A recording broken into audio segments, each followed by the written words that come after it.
entina amaolana eo amin'ny sehatra ny famatsim-bola ireo tetikasa kosa dia efa misy zao ny fiarah-miasa eo amin'ny mpamatsy-vola iray sy ny sekoly ambony tsy miankina fanjakana GSI famatsim-bola izay azahoana hatramin'ny 30 tapitrisa ariary izany.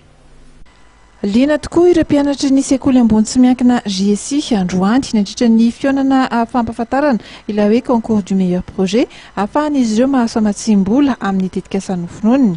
Fiara-miasa amin'ny sekoly ambony toy ny GSI sy ny microcred izy ity ka volatra amin'ny 30 tapitrisa ariary tsy averina ary tsy misy zanany no antotany mpamatsy-vola amin'izany fifaninana izany. Zava-dehibe tokoa izao fiara-miasa zao araka ny lazain'Andriamatora Andrianaivo Jeremio talepanorona ny GSI azy. Ao anatin'izao olana misy eto amin'ny firenena hoe tsy misy ny financement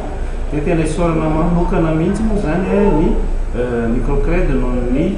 atao malala-tanana manome financement non remboursable ho an'ny mpianatra université GSI manokana izay amin'ny alalana tetikasa fifaninana ny concours de projet dia les étudiants no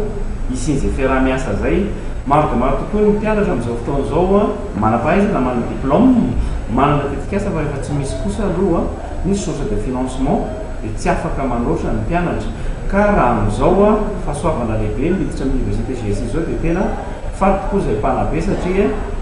iena indray tsy hanasa ary isy orinasa vaovao niforona ato ato. Tombonday ny lehibe tokoa ho an'ireo mpianatra ny GSI ny fahatongavany avy amin'ny microcred tao amin'ny foiben'ny sekoly etsy Antaninarenina nitondra fanazavana tamin'ny Antsipriany mombamomba ity concours de meilleur projet ity. Fotoana ihany koa nahafahan'ireo mpianatra nametraka fanontaniana.